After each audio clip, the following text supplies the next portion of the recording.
Alright, so welcome back for episode 8. I am going back and remaking intros and outros for 8 and 9 right now because I never got around to actually doing those. I just recorded what I needed for the episode and never actually made an intro and outro. So in this episode, we're going to be getting the Snorkel on, the spare tire carrier, and what's it called? The headliner will also go in. And then next episode, we get the engine in. So, we're going to go ahead and get right into this. Alright, now that we got half of our livery on, I'm going to go ahead and get the Snorkel bolted up to the fender. I am going to be using the holes off the old fender to mount this by measuring out where they were, instead of using a stencil, because stencil just wants to slide around. The stencil that this came with when I bought it new is obviously long gone. So I'm just going to measure off based where the first hole is, somewhere around right here. Then from there, I can make the rest. So I'm gonna go ahead and make some measurements, and then we'll use our paint pen, our marker, to make where our drill holes will be.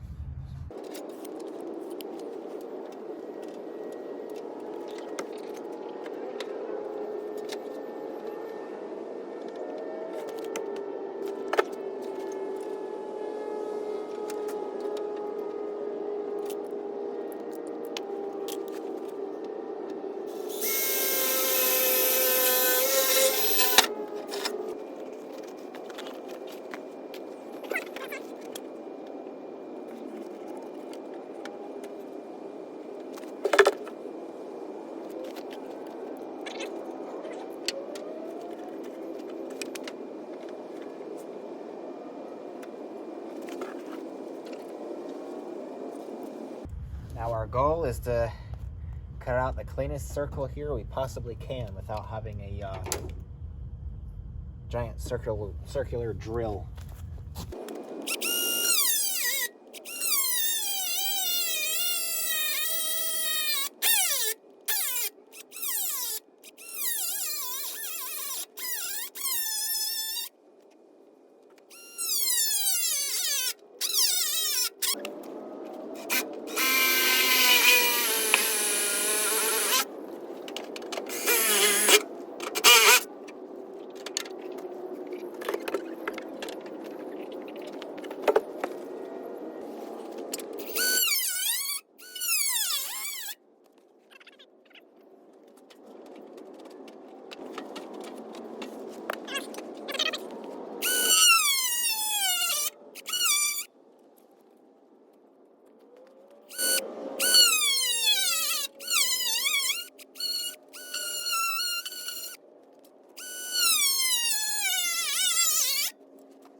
Metal shards there.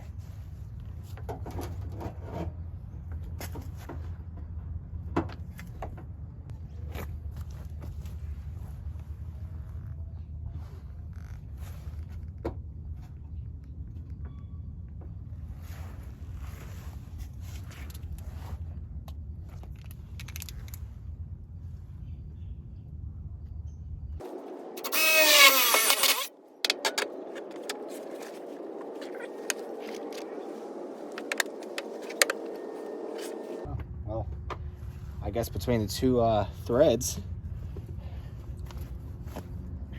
And that's what she looks like with a Snorkel on her. All right, I went and got the last hole drilled out, and I took some of the base coat paint that I have, and I cleaned up the holes and sprayed some of the some paint in there to keep it from rusting, and I'll clear coat it once it's done drying. But you could probably see where it's dulled around the holes. But yeah, and then we're gonna bolt this sucker on, and the next part, harder part, is going to be drilling through this section here to be able to connect it through to our actual intake.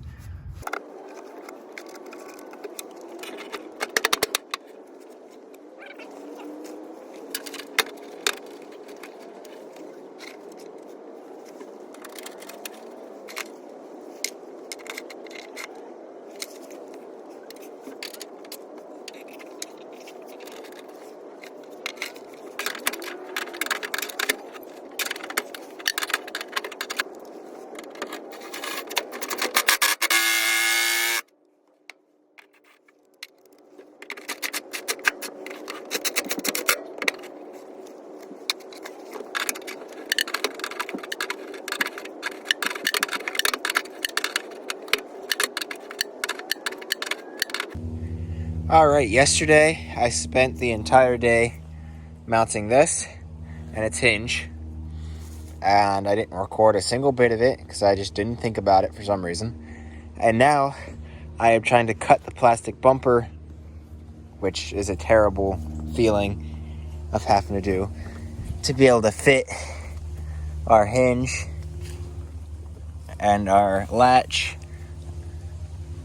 So I need to try and beautify this hinge a little bit because it does stick off a little bit and this kind of looks ugly. So I want to try and take some sheet metal and kind of just meld it into the quarter there.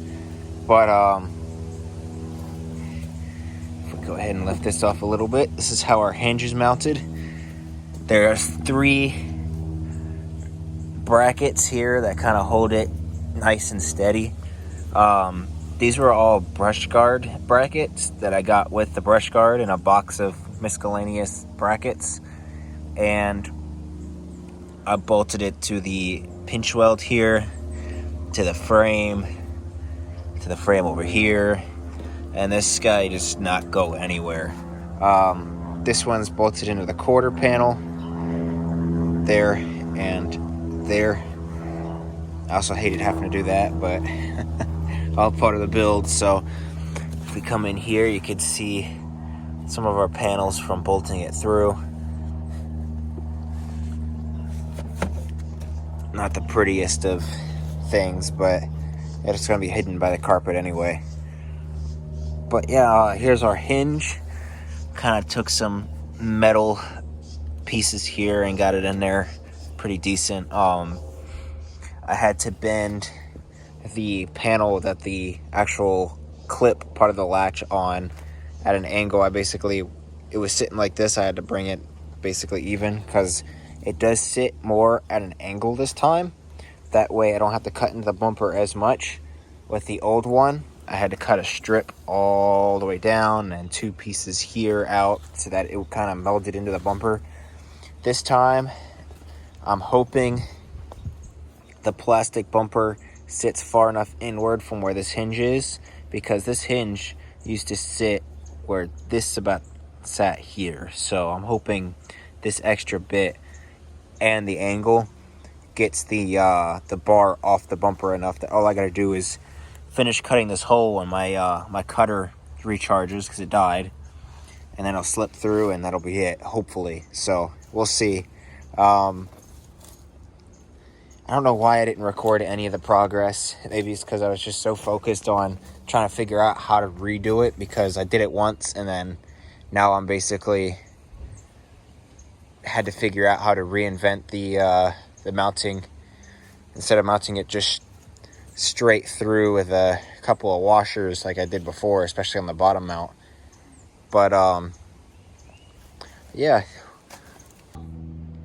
All right, so we just finished getting the spare tire carrier on the back, and when I say I did this 10 times cleaner than the first Accord, I mean it, because you pull off this string,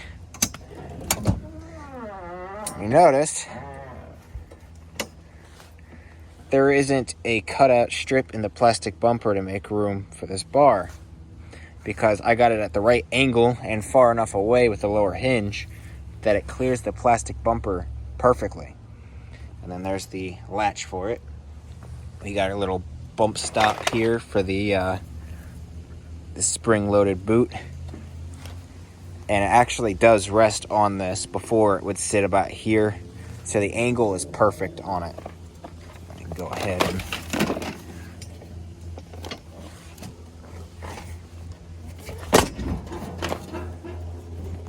you see, it does rest right on that boot. And this is our mounting situation. This one's a little ugly. It always has been. I want to try and take some sheet metal and meld it into this quarter panel a little bit to get rid of some of this ugliness. But this is the lower one. I did my best to try and cut only as much around it as I needed to. Here it got a little wider because of the way this had to come through it. But yeah, that's it's on. It's very sturdy. I mean,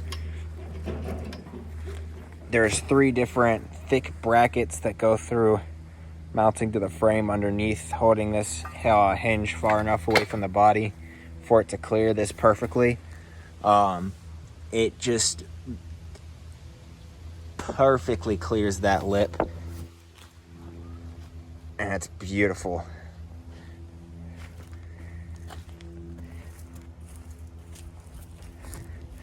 And hopefully we'll get a nice off-road tire on our spare there. I also got to get one more of these rims so the spare matches. But the only thing is I might have to put a wheel spacer on the hub for the carrier, because the rim and tire just touch the spoiler. And the I'm going to be going 235s, which are almost an inch wider, so it might not really clip into place properly with a big tire on it. So we'll probably have to put a wheel spacer on it just to clear that wing, but that's perfectly fine with me. I'm going to go ahead and get the clutch lines and stuff in, because I just got an extra set so that I don't have to use the ones in this while needing to continue drive it for another week or two. So we're going to get those in with the clutch pedal I have sitting here, and get all that set up so that it's ready to go. All right, the plunger's in place.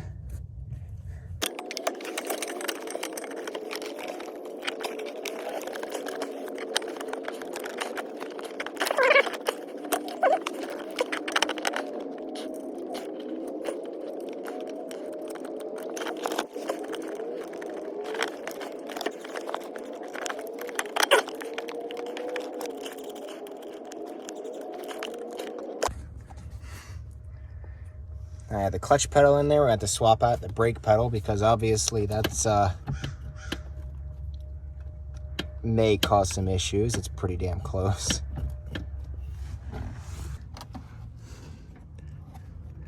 Screw that sucker down like that in there once I find a bolt, and dig that relay back up and bolt it back into place now that everything is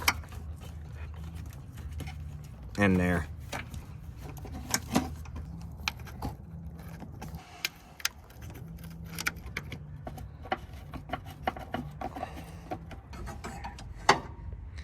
A line here down to the firewall where it goes,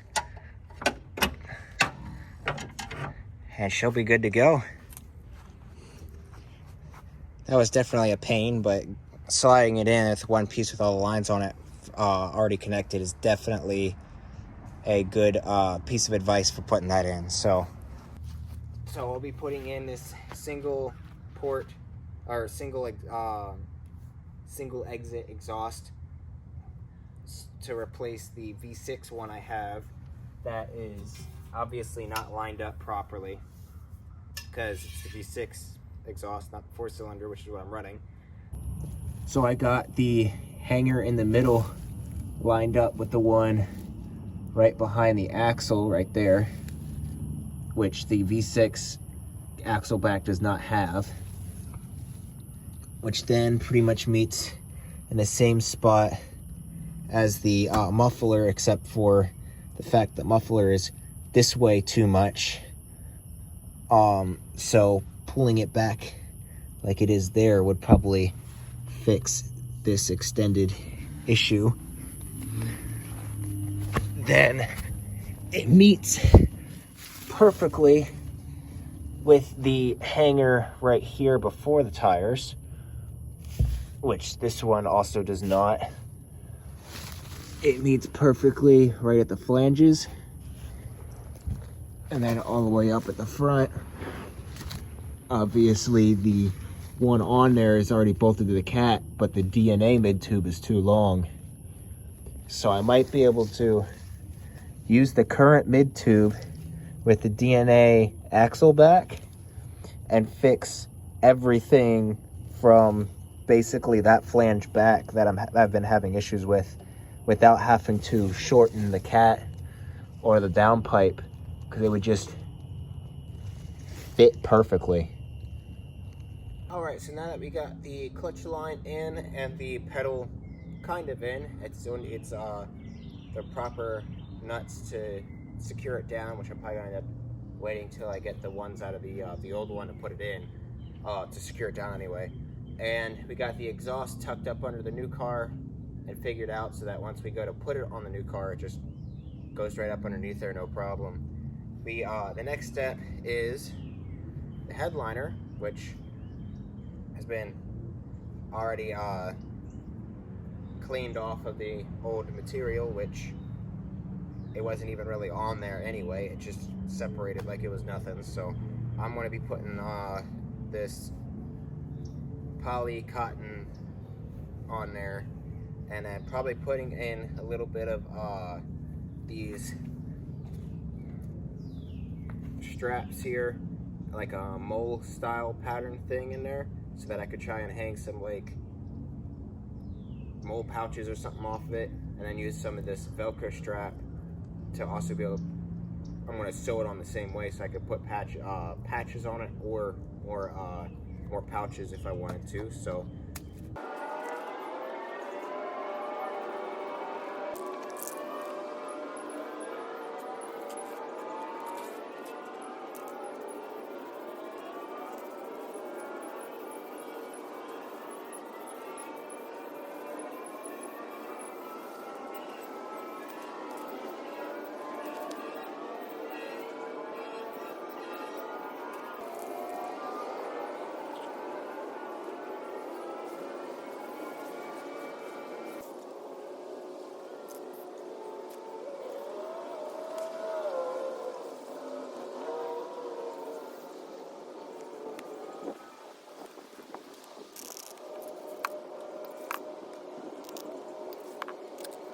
all right, so I hope you guys enjoyed our progress here. I did get the headliner in. I'll show that here in the last episode when I give a tour of the whole build being finished. And because putting it in was kind of a pain, and I didn't record it because I just didn't have a way to really put my phone somewhere as I was putting it in, and it was getting dark. So but yeah, we'll see you in the next episode, episode 9, where we get the engine out of the old one and into the new one, and we get the new one running, and then we say our farewells to the old one as LKQ comes to pick her up and drops her off at the junkyard for her final voyage, sadly. But I hope you guys have been enjoying this progress and the build, and we'll see you in episode 9.